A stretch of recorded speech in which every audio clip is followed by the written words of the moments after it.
السلام عليكم ورحمة الله وبركاته. ازيكم حبايبي؟ عاملين ايه؟ يا رب تكونوا بخير.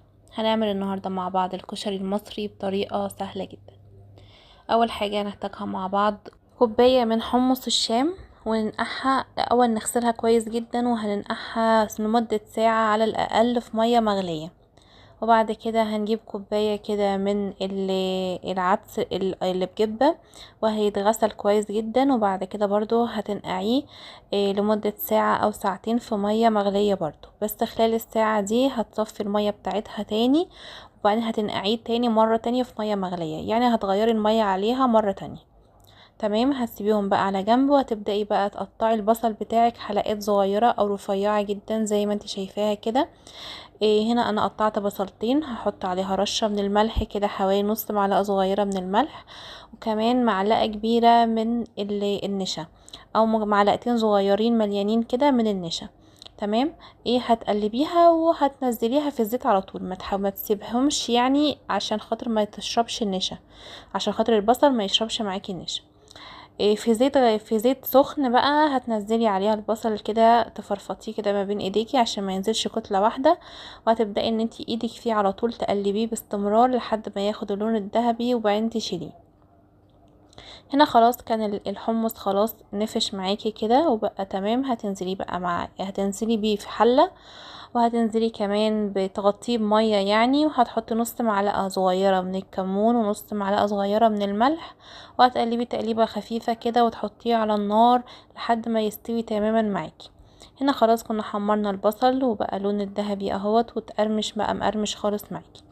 هنا خلاص العدس طبعا زي ما انت شايفاه كده نفش معاكي وبقى تمام خالص، هتاكليه تحس ان هو اصلا استوى. هتصفي المية بتاعته، وبعدين هتكملي بقى الطريقة بتاعتنا.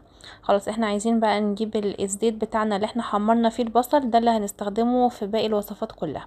هناخد شوية كده، هنا انا كترت شوية الزيت، انتي ممكن تقللي شوية. وبعدين هتحطي كوباية من الشعرية ونص كوباية من الرز المصري.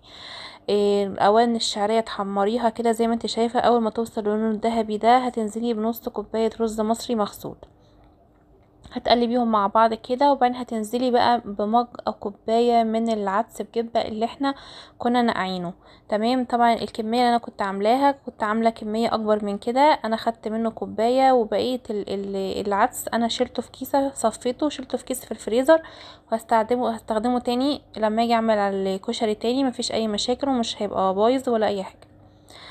هنملح بقى اللي نحط ملح وفلفل كمون وكزبره.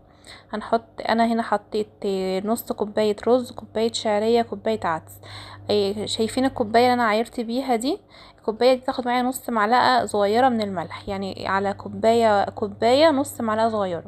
تمام، يعني انا حطيت مع كوبايتين ونص، يبقى انا خدت معلقة وربع ملح. تمام، ونص معلقة كمون، ونص معلقة كزبرة، وبس كده، ونص معلقة برضو من الفلفل الأسمر.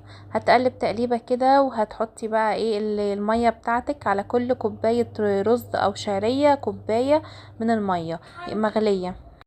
يعني انا هنا حطيت كوبايتين ونص من المية لكوباية من الشعرية، وكوباية من العدس، ونص كوباية من الرز.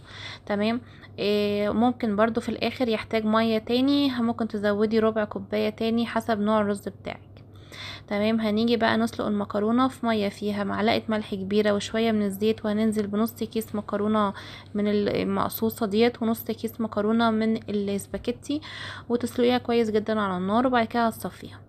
تمام. هتيجي بقى نعمل الدقة بتاعتنا بقى، حلة على النار، هننزل عليهم بشوية من الزيت، من زيت البصل برضو، وهننزل بمعلقة من الثوم، واول ما تشمي ريحتهم كده هتنزلي بربع كوباية من الخل ونص كوباية من المية، وهتنزلي بنص معلقة من الملح ونص معلقة من الفلفل والكمون والكزبرة، نص معلقة صغيرة من كل دول. تمام. هترفعيها على النار، اول ما تغلي معاكي تيجي تعصري عليها نص ليمونة. تمام. وخلاص كده مش هنرجعيها على النار تاني. عايزه تصفيها بقى بعد ما تخلصي ماشي تمام، مش عايزه تصفيها وتسيبيها زي ما هي كده تمام جدا جدا. تمام. هنيجي بقى نعمل الصلصه بتاعتنا. اول حاجه برضو هنحط شويه من الزيت بتاع البصل، وهتنزلي عليها بمعلقه برضو من الثوم المفروم. اول ما تشمي ريحته كده معاكي هتنزلي عليها بايه، يعني حوالي 4 معالق من الخل، او ربع معلقه او ربع كوبايه كده صغيره من، او ربع فنجان صغير كده من الايه من الخل. هتنزلي بقى بكميه الطماطم بتاعتك اللي انت عايزاها، ايه متصفيه او زي ما هي، انا هنا مصفياها. هنزل عليها بالتوابل بتاعتها، ملح وفلفل وكزبره وكمون معالق صغيره كلها، ايه ورشه من السكر، تمام، عشان تعادل الحموضه بتاعتها. بس كده وبألف هنا. لو وصلتوا لحد هنا ما تنسوش تحطوا لايك وسبسكرايب. شكرا.